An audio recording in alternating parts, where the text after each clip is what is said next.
Hola, muy buenos días a todos. Bienvenidos a esta jornada de capacitación sobre el nuevo manual de contratación que tiene como objeto principal establecer las políticas, lineamientos, procedimientos y esas reglas de contratación que deberán ser entendidas y atendidas también por todos nuestros clientes. Nos acompaña nuestra gerente general, la doctora María Elia Abuchaibe, a quien le doy la bienvenida para que iniciemos esta etapa de capacitación con el primer módulo de planeación. Muy buenos días a todos. Quiero agradecerles a los que están presentes en esta jornada madrugadora que hemos organizado para iniciar formalmente nuestro proceso de capacitación en el nuevo manual de contratación. Como saben, en días pasados y después de un trabajo arduo liderado por la Subgerencia de Operaciones, por Bellaniris Ávila y su equipo de trabajo, Froilán, Talma, Ana Carolina y Omar Alfonso, hoy tenemos una nueva herramienta que nos ayuda y nos guía en ese proceso diario que adelantamos, que es la contratación de bienes y servicios que nos apoyan en la labor que adelantamos. Hemos pensado mucho en cómo poder hacer esta formación, que sin duda va a marcar la forma en que abordemos este tema a partir del 1 de enero de 2020, donde realmente vamos a marcar un hito importante para la entidad, porque contamos con una herramienta moderna, innovadora, ágil y también muy sencilla para que todos podamos entender cómo podemos contratar en la entidad. Vamos a dar inicio con esta jornada de charlas a partir de uno de los capítulos del manual. Como sabemos, el manual tiene varios capítulos. Voy a hablar un poquito de cada uno de ellos. El primero es la naturaleza jurídica y nuestro marco legal, donde podemos confirmar que somos una entidad que no se rige por ley 80, sino por derecho privado. El segundo capítulo se refiere a la capacidad para contratar. El tercero de ellos son los lineamientos de la contratación, donde están esbozados esos principios sobre los que nos guiamos. El siguiente se refiere a competencias y apoyo en la gestión contractual y después entramos en capítulos muy importantes para el proceso.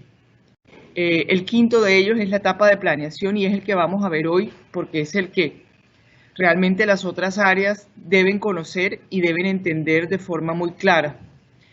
Este capítulo que vamos a ver hoy es muy importante de cara a la naturaleza jurídica del territorio, pues planteará una estructuración de sus procesos de selección que se traduzcan en eficientes resultados para nuestros clientes y para nosotros mismos. Por esa razón, el objetivo de este capítulo también busca fortalecer esa etapa de planeación contractual, que creemos es allí donde más tenemos que fortalecernos, donde más tenemos que mejorar.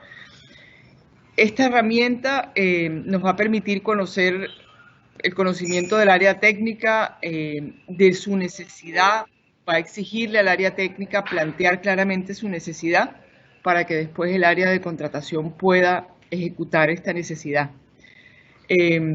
Vamos a concentrarnos en ese componente hoy. Mañana tendremos otro capítulo, el de mañana será la etapa de selección, pero importante que podamos conocer cómo debe surtirse ese proceso de planeación efectiva de los procesos, que se identifiquen bien las características del bien o el servicio que vamos a contratar, las condiciones existentes en el mercado, los riesgos implícitos de esa contratación y todo lo que gira alrededor de la contratación y de su proceso previo. No quiero extenderme más, agradecerles la atención, pedirles mucho compromiso con este espacio que tenemos hoy y que cualquier duda, inquietud la puedan elevar para que aclaremos todas las inquietudes que puedan tener. Muchas gracias a todos y le daría la palabra a Bellaniris Ávila para que iniciemos con esta primera sesión de formación. Como ya se dijo, vamos a hablar de la etapa de planeación, que es un aspecto relevante para la gestión contractual del territorio como entidad del Estado.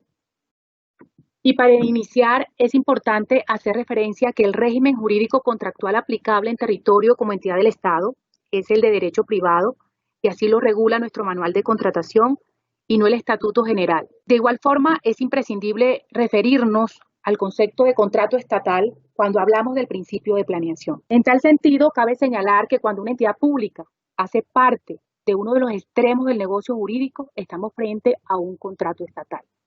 Sin embargo, hay un concepto mucho más amplio que define que cuando se invierten recursos públicos, también estamos frente a un contrato del Estado. Ahora bien, el contrato estatal difiere del contrato entre particulares por la finalidad que persigue, y el contrato debe atender el interés general y el cumplimiento de los cometidos o los fines del Estado. Es importante señalar que el contrato es, pues, el instrumento del cual se vale el Estado para relacionarse con los particulares con el fin de cumplir las complejas tareas a su cargo, garantizar los derechos de los ciudadanos y prestar de manera adecuada los servicios públicos para el efectivo desarrollo de la actividad estatal. En tal sentido, es innegable que el contrato estatal ostenta un carácter instrumental, puesto que no es un fin en sí mismo, sino un medio para la consecución de los altos objetivos del Estado. Por ello, desde el territorio consideramos que ese instrumento, que es el contrato, no puede ser el obstáculo para que las necesidades que deben satisfacerse de cara al interés general se logren adquirir en las mejores condiciones, sino que este instrumento debe ser un facilitador de la gestión pública. Tengamos en cuenta que el contrato estatal es reglado, y esto quiero resaltarlo, existe un procedimiento para llegar a él, que debe garantizar el cumplimiento de los principios que rigen la contratación estatal, entre ellos el principio de transparencia, de selección objetiva, de igualdad, de responsabilidad, de publicidad, entre otros. Dicho de otro modo, de la noche a la mañana yo no decido que voy a firmar un contrato, sino que el contrato debe ir precedido de una etapa de planeación, que es el tema que vamos a abordar en este espacio, y una etapa de selección. Estas etapas deben desarrollarse de acuerdo con lo regulado en nuestro manual de contratación vigente y a partir del 1 de enero del 2020, de acuerdo con las reglas establecidas en el nuevo manual. Si la entidad no contrata de manera adecuada, no se puede garantizar que los bienes, obras y servicios puedan atender la necesidad que se propuso satisfacer. Es decir, ese puente, la vía, la escuela, los computadores, los servicios de vigilancia, de aseo, entre otros, no podrán ser ejecutados o adquiridos de acuerdo con los fines previstos. ¿Esto qué implica? Implica que tenemos la obligación como entidad del Estado, que manejamos y administramos recursos públicos, de contratar bien. Y contratar bien implica aplicar en debida forma el principio de planeación. Este principio de planeación se materializa cuando elaboramos los documentos de planeación que procederemos a explicar más adelante y que establecen las pautas vertebrales del devenir contractual. Las entidades estatales estamos obligadas a realizar un juicioso estudio de planeación, identificando claramente cuáles son sus necesidades y los medios que nos ofrece el mercado para satisfacerlas. La planeación requiere que la entidad estatal realice un proceso encaminado al conocimiento del mercado, cuáles son sus partícipes, para que se puedan utilizar los recursos públicos de la manera más adecuada y satisfacer sus necesidades, generando un mayor valor por dinero en cada una de las adquisiciones que se realicen. Recordemos que la adecuada planeación permite realizar una selección objetiva. Este es un principio que es pilar de la contratación estatal, en la cual, luego de surtir un adecuado proceso de planeación y selección, se escoge la oferta más favorable a los intereses de la entidad y a los fines que ella busca. Esto implica que no podemos tener en cuenta consideraciones o factores de afecto o de interés o cualquier clase de motivación particular o subjetiva que hace que se cuestione el principio de transparencia. Las entidades no seleccionamos contratistas. Las entidades seleccionamos las mejores ofertas, obviamente presentados por oferentes capaces e idóneos para ejecutar y cumplir con el objeto contractual. ¿Cuál es la consecuencia? Y hemos querido hacer esta introducción para destacar la importancia de la etapa de planeación y cuál es la consecuencia de una mala planeación. Y acá voy a hacer referencia a algunas sentencias del Consejo de Estado, Sala de lo Contencioso Administrativa, sección tercera, posiciones que ha expuesto el magistrado Jaime Orlando Santofimio Gamboa al respecto. En el 2007, esta alta corte señaló lo siguiente: cuando, por ejemplo, una entidad del Estado celebra un contrato para ejecutar una obra pública en un lapso de tiempo muy corto, y al momento de la celebración no se han adquirido los terrenos, por ejemplo, sobre los cuales se va a ejecutar la obra, es obvio que ese contrato falta al principio de planeación. Y de tal manera, desde ese instante, ya se evidencia que el objeto contractual no podrá ejecutarse en los tiempos acordados y por consiguiente infringe la ley, ojo con esto, no solo la entidad estatal que no surtió un adecuado proceso de planeación, sino también el contratista que presentó una oferta y celebró un contrato con serias fallas de planeación, puesto que todo indica que el objeto del contrato no podía ejecutarse en los tiempos previstos y que posteriormente estos contratistas proceden a hacer reclamaciones a las entidades del Estado que le adjudicó el contrato. En los años 2013 y 2014, este mismo magistrado, en diferentes sentencias, señaló que la violación del deber de planeación determina la nulidad absoluta del contrato, ya que se infringen normas constitucionales y legales y teniendo como causal la estructuración de un objeto ilícito. Así las cosas, es de resaltar que las consecuencias de la declaratoria de nulidad absoluta significa que en el mundo jurídico que ese contrato nunca existió y para las partes que celebraron el negocio o contrato deben proceder al restablecimiento de las prestaciones mutuas que se pudieron generar, trayendo con ellos posibles responsabilidades penales, fiscales y disciplinarias, salvo algunas excepciones que trae la misma sentencia. Viendo así las cosas, es deber de todos los que participamos en la gestión contractual en territorio comprometernos con este principio, desarrollar las actividades de planeación encaminadas a lograr la debida estructuración de los procesos de selección y de los contratos a suscribir. El nuevo manual de contratación se ocupó de la etapa de planeación y esto hay que destacarlo. Y siguiendo las buenas prácticas internacionales, consideró que era necesario generar una mayor sinergia entre el principio de planeación, la eficiencia y la transparencia para las adquisiciones y compras que adelantaría en territorio.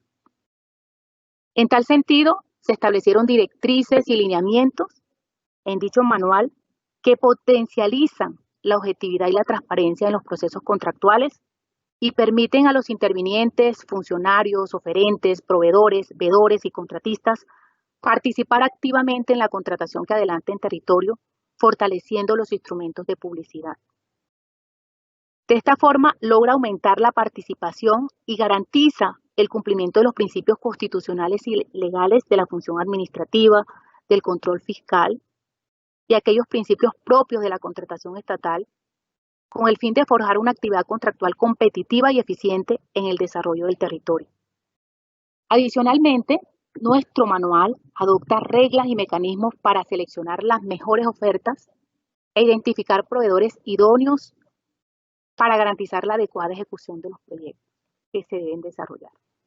Finalmente, cabe destacar que hace una adecuada distribución de las competencias de las áreas que participan en la etapa de planeación y redistribuye los roles y las responsabilidades que estamos asumiendo actualmente en la elaboración de estos documentos de planeación entre la sugerencia de operaciones y las áreas que conocen la necesidad, aprovechando el conocimiento y la experticia de cada una de estas áreas. También nuestro manual, y lo vamos a ver en el módulo que vamos a desarrollar mañana, trae unas modalidades de selección flexibles que se pueden adaptar a las necesidades de nuestros clientes y contribuir a satisfacer aquellas expectativas no solamente de cara a la entidad, sino también de nuestros contratistas y proveedores que toman la decisión de contratar con el territorio. A continuación, le doy el uso de la palabra a nuestro gerente del Grupo de Planeación Contractual, el ingeniero Froilán Morales, que nos explicará en detalle cómo regula el nuevo manual de contratación la etapa de planeación. Buenos días a todos. Doctora Yanine, muchas gracias por su invitación y a todos los que nos acompañan. Le agradecemos su asistencia. Listo. En el primer lugar, nos vamos a referir a los objetivos de la etapa de planeación. Uno de los objetivos de la etapa de planeación es desarrollar todas las actividades encaminadas a lograr la debida estructuración de los procesos de selección y de los contratos a suscribir. Esto, tal como lo mencionó la doctora Bellaninis, en cumplimiento de los principios que rigen la entidad estatal.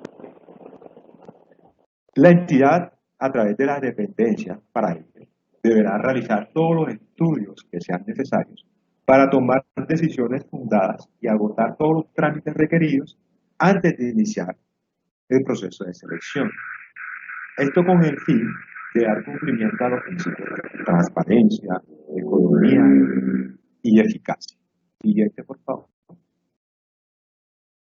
En esta etapa se deberá identificar la necesidad que se pretende satisfacer mediante la contratación.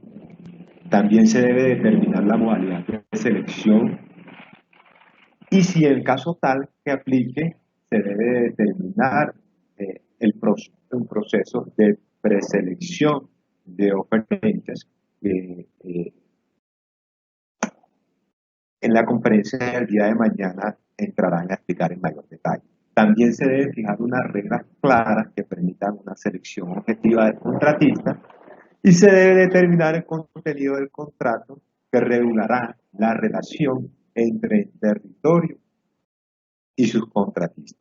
En este sentido, queremos resaltar que la etapa de planeación no inicia con la solicitud de elaboración de los documentos de planeación, sino que esta inicia desde la formulación de nuestro plan anual de adquisiciones, el cual, además de ser una obligación legal para todas las entidades estatales, es el principal instrumento de planeación para las actividades de compra y de contratación que tiene el territorio, ¿sí?, con el fin que le permita identificar y programar sus adquisiciones que se van a necesitar y que se deben adquirir durante el año de la vigencia siguiente. Por eso aquí queremos resaltar que el insumo principal para elaborar el plan anual de adquisiciones es el presupuesto, ¿sí?, de cada una de las áreas, el cual determina los procesos que se deben adelantar. Por tal razón, es responsabilidad de cada una de las áreas de, con base en ese presupuesto, elaborar y mantener actualizado este plan anual de adquisiciones. Pero esto se debe hacer de acuerdo con los lineamientos que imparta la Sugerencia de Operaciones, la cual es la encargada de revisar y consolidar y controlar dicho plan. Aquí vale la pena resaltar que en estos momentos ya la Sugerencia de Operaciones ha impartido la circular en la cual se dan estos lineamientos y nos encontramos en la estructuración de nuestro plan anual de adquisiciones para la vigencia del 2021. ¿Esto qué nos permite? Esto nos permite también, una de las ventajas del plan anual de adquisiciones es un referente que nos permite evaluar el nivel de ejecución de nuestro presupuesto de contratación, realizando un seguimiento entre la contratación planeada y la contratada. Y aquí un punto importante que queremos resaltar es que este plan anual de adquisiciones también es un referente, ¿sí?, para aquellos proveedores potenciales de territorio que le permiten identificar de manera anticipada cuáles son esos procesos que va a adelantar en territorio y que son de su interés, lo cual le permite a ellos también realizar su planeación de sus futuras contrataciones en esta vigencia. Además de los proveedores, este plan anual de adquisiciones también queremos resaltar que es monitoreado por los entes de control y por los diferentes organismos. Por eso insistimos en la importancia de que esta etapa de planeación no inicia con la solicitud de apertura de un proceso, sino desde la elaboración de nuestro plan anual de adquisición.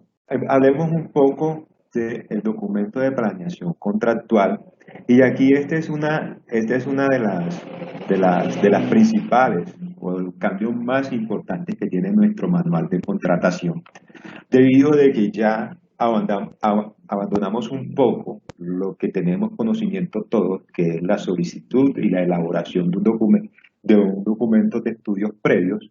Ya con este nuevo manual pierde vigencia esa palabra, y ya no vamos a hablar de documentos de estudios previos, y vamos a hablar de los documentos de planeación contractual.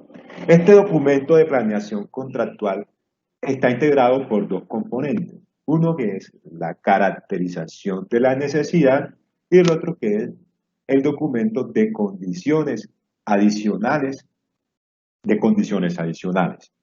Entonces, el documento de planeación pues contiene cada uno de los estudios elaborados por la dependencia, de acuerdo con sus competencias en los principios que rigen la gestión contractual, en el que se indican también que se revisaron todos los elementos, se analizaron, contamos con todos los estudios necesarios en la entidad para aperturar el proceso. Entonces hablemos un poco qué es el documento de caracterización de la entidad. Aquí, como ya lo explicó la doctora Bea, lo que se quiere fortalecer, y la doctora María, lo que se quiere fortalecer es la etapa de planeación y empoderar a la dependencia que tiene la necesidad, ¿sí? Destacando o resaltando que ellos son los conocedores de sus procesos, son los conocedores de qué características debe tener ese bien o servicio, esa obra que nosotros pretendemos adquirir. Y con este fin lo que buscamos es una sinergia entre las áreas técnicas y las sugerencias de estructuración con el fin de estructurar un documento de planeación que sea sólido y que cumpla con la necesidad que se pretende satisfacer y los requerimientos de nuestros clientes. Entonces hablemos un poco qué es el documento de caracterización de la necesidad. El documento, como ya les dije anteriormente, el documento de planeación en estos momentos está compuesto por dos elementos: el documento de caracterización de la necesidad y el documento de condiciones adicionales. El documento de caracterización de la necesidad, como ya lo dije, es elaborado por la dependencia interesada en el proceso. En este punto resaltamos, y es muy importante que todos tengamos presente, que este es un documento que lo que pretendemos en trasladar la elaboración de este documento a la dependencia solicitante es fortalecer nuestra etapa de planeación, tomar todo ese conocimiento, toda esa experiencia, esa experticia que quede cada una de las áreas en materia de su proceso que se pretende contratar. Y entonces, en este documento se debe plasmar como mínimo lo siguiente: una identificación, una descripción y justificación de la necesidad que la entidad pretende satisfacer con este proceso. Se debe establecer el código del bien o servicio con el código de las Naciones Unidas, que es una codificación estándar que nos permite establecer a través de un arreglo jerárquico cada uno, dependiendo de la característica, sea una obra, sea un bien, cuál es este código en el cual se encuentra clasificado. También se debe establecer el objeto a contratar, cuál deberá ser su alcance, sus especificaciones, su descripción técnica. También debe contener cuáles son las autorizaciones necesarias, si se requieren permisos, si se requieren licencias para la ejecución del contrato. Se debe establecer también cuál es el personal mínimo requerido. Y también, cuando el área solicitante cuente con información disponible, debe suministrar los insumos, costos estimados y demás aspectos relevantes con el cual se pueda determinar el presupuesto oficial, resaltando que siempre y cuando esta información la cuente disponible el área y que nos permita establecer este presupuesto. También, y es uno de los, siguiente por favor, también, y es uno de los cambios que trae este nuevo manual, es que ya el análisis y la matriz de riesgo de los procesos pues deben ser elaborados por el área que tiene la necesidad. Esto como insistimos mucho, lo que queremos fortalecer este proceso como conocedores de la necesidad, como conocedores del proyecto, como conocedores de la zona donde se va a ejecutar, como conocedores de los aspectos relevantes, con el fin de que se permitan establecer todos esos riesgos que enmarcan el contrato, los riesgos previsibles, imprevisibles, cuáles son sus probabilidades de ocurrencia, cuál sería su impacto, cómo se cuantificarían estos riesgos. Es importante señalar que para estos temas la entidad va a impartir una serie de guías y cartillas que le permitan al área solicitante realizar su análisis y su matriz de riesgo. Este análisis, como todos sabemos, el análisis, los parámetros para establecer el esquema de garantías necesarios para el proyecto, cuáles serían estas pólizas que se deben tener en cuenta. Primero, pólizas como para la presentación de la oferta, pólizas que se deben tener en cuenta durante la ejecución del contrato y posteriormente para su liquidación. También se debe tener una estimación del plazo del contrato, su justificación.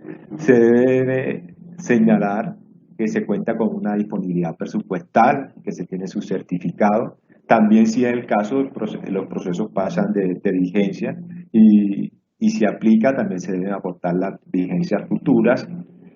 También se debe señalar de manera clara la forma de pago, su lugar de ejecución. Aquí en la forma de pago queremos resaltar que este nuevo manual ha cambiado un poco la cláusula de anticipo. En nuestro manual de contratación actual únicamente permitía dar un anticipo máximo del 10% y única y exclusivamente para contratos de obra. Con el nuevo manual ya este anticipo puede ser del 30% independientemente de la tipología contractual, y excepcionalmente este anticipo puede estar entre el 30 y el 50%, pero debe estar plenamente justificado y debe ser sometido a aprobación del comité de contratación. También en este documento se deben contener las obligaciones generales y específicas de cada una de las partes. Se debe indicar quién va a ejercer la supervisión y la interventoría o interventoría, dependiendo de la tipología contractual. Se deben definir los parámetros relacionados con los costos, por calidad, aspectos técnicos de los bienes, las obras o servicios que se deban tener en cuenta para la selección objetiva del oferente, de acuerdo con la necesidad a satisfacer esto, con el fin de entregarle parámetros a la sugerencia de operaciones al momento de establecer esos requisitos habilitantes o esos factores de evaluación para que queden de acorde con las exigencias de nuestra necesidad de satisfacer. También deben contener los estudios financieros, estudios ambientales, estudios técnicos, los diseños que sean necesarios para la celebración del contrato. Y cuando la complejidad, dependiendo del tipo del bien, la ley lo amerite o lo imponga. Entonces, este sería, como ya les expliqué, este sería el documento de caracterización de la necesidad. Recordarles que este documento de caracterización de la necesidad es elaborado por la dependencia técnica solicitante. De los grandes cambios pues, que resaltamos de este documento de la necesidad, la gran mayoría de los puntos que les puse anteriormente pues ya venían pues en la modalidad que estamos trabajando actualmente. Eran establecidos por el área, como el tema del plazo, la justificación, el lugar de ejecución, las obligaciones específicas.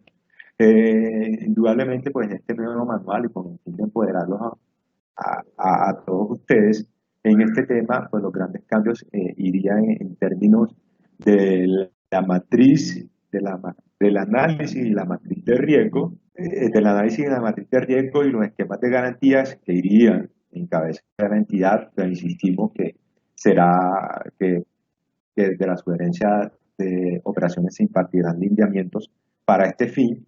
También queremos pues expresarle que en nuestro catálogo documental vamos a establecer procedimientos, formatos y guías para la elaboración de este documento que lo pueden guiar. Pues una vez estructurado el documento de caracterización de la necesidad, este es suministrado a la sugerencia de operaciones o a quien haga sus veces para que ésta elabore el documento de condiciones adicionales. En este documento de condiciones, una vez analizado el documento de caracterización de la necesidad por la sugerencia de operaciones, se determina cuál es la modalidad de selección y su justificación que se ajuste al proceso. Pues como lo dijo la doctora Bellaniris, las modalidades de selección con este nuevo manual son bastante flexibles, no es tan rígido como nuestro manual actual, que va en función de la cuantía. Mañana pues entenderán o se les explicará a la profundidad este detalle. También se establecerá la tipología contractual, o sea, si es un contrato de obra, si es un contrato de consultoría, si es un contrato de prestación de servicios, si es un contrato si es un contrato de compraventa, entre otros. Aquí también se establecerán los acuerdos comerciales, que recordemos que los acuerdos comerciales son aquellos que suscribe el Estado colombiano con otros países, y debemos establecer, dependiendo del proceso a contratar, qué acuerdos comerciales pues le aplican a nuestro proceso. También con base en todos estos insumos se determinarán los requisitos habilitantes y los factores de evaluación. Por otro lado, también se establecerá el análisis del sector, que el análisis del sector básicamente lo que contiene son las condiciones generales del mercado en la cual se va a contratar la necesidad. Se estudiará las condiciones macroeconómicas, microeconómicas del mercado en ese entonces, se determinará la oferta, ¿sí? Cuáles son las empresas que pueden satisfacer nuestros servicios, se determinará también en la demanda, cuáles son los procesos que actualmente pues se han contratado con relación a este bien, y con base también en esa oferta de esas ofertas de esas empresas, pues se hace un análisis financiero de cada una de ellas y se determinan los requisitos financieros para nuestro proceso, como pueden ser capital de trabajo, índice de liquidez, cobertura de intereses, nivel de endeudamiento, entre otros. También, dependiendo de la modalidad de selección que se determine, también se establecerán se determinarán cuáles son los criterios y las justificaciones para adelantar procesos de precalificación o de preselección si haya lugar. En este punto, pues a manera de conclusión, podemos decir que ya uno de los cambios que introduce nuestro nuevo manual es que ya no vamos a tener un solo documento de estudios previos, sino que vamos a tener un documento de caracterización de la necesidad, el cual es realizado por la dependencia, vale la redundancia, que tiene la necesidad del bien o servicio a adquirir, y el documento de condiciones adicionales, que es elaborado por la sugerencia de operaciones. En este punto le doy el uso de la palabra a la doctora Bellaniris para que nos hable de un tema innovador que vamos a tener en nuestro manual, que es el tema de índices e indicadores, y nos dé una pequeña conclusión de todo este tema que hemos conversado en el día de hoy. A todos muchas gracias por su atención. Sí, efectivamente vamos a hablar un poco del tema del uso de índices e indicadores. Son elementos nuevos que trae y regula nuestro manual de contratación, y en tal sentido establece que en territorio, dentro de sus términos y condiciones, puede definir indicadores e índices de acuerdo con el análisis del sector que se realice y de acuerdo con las particularidades de cada proceso de selección. ¿Esto con qué fin? Con el fin de garantizar la pluralidad de oferentes y la adecuada selección de los contratistas, pero para ello tiene que justificarse de acuerdo con las condiciones técnicas, jurídicas y financieras del mercado. ¿De qué indicadores estamos hablando? Estamos hablando de dos indicadores. El primer indicador es el indicador de concentración contractual, en virtud de los cuales se permite evaluar las ofertas en función del número de contratos que tenga vigente un contratista con la entidad.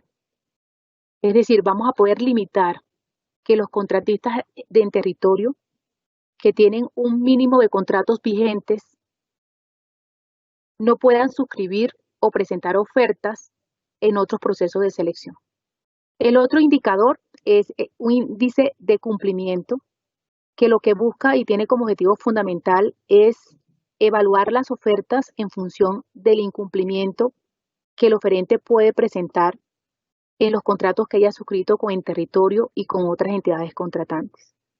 Es un poco, estos índices buscan alejarnos de estos contratistas que no han hecho la tarea de cara a satisfacer de manera adecuada y cumplir con las obligaciones contractuales en virtud de los acuerdos que han suscrito con las entidades del Estado. En territorio también podrá y permite nuestro manual incluir indicadores en los que se disponga que se rechazarán las ofertas de aquellos oferentes que hubieran sido objeto de una declaratoria de incumplimiento que estén firme. Eso estará contemplado dentro de las causales de rechazo de nuestros términos y condiciones. Y estos aspectos, quiero precisarles, pues van a ser desarrollados y reglamentados para que puedan ser utilizados de alguna forma en las reglas de participación que utilicemos en los diferentes procesos de selección.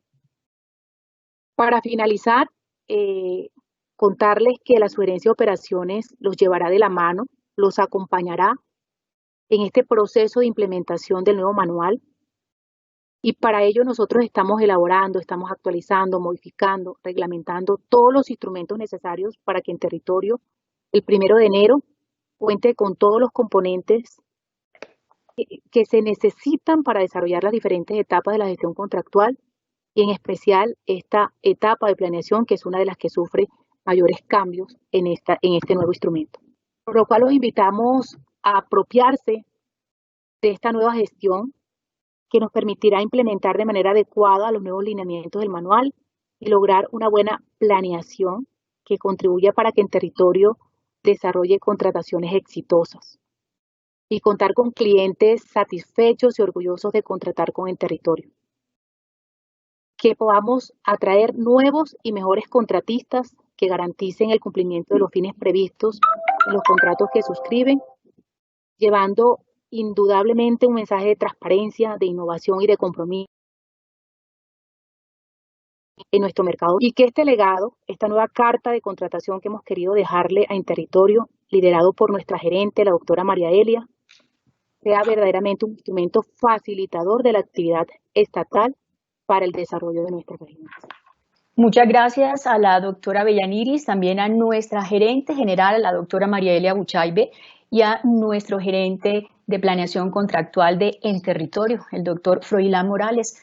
Sin duda es una herramienta muy práctica para En Territorio, que envía un mensaje al mercado de innovación, de transparencia y de seriedad. Mañana continuaremos con la siguiente etapa, con otro capítulo más de estas capacitaciones, y les pedimos a todos los asistentes que por favor ingresen al chat aquí del evento, donde vamos a dejar un link para que por favor confirmen su asistencia en el día de hoy. Muchas gracias a todos por su asistencia y nos vemos mañana.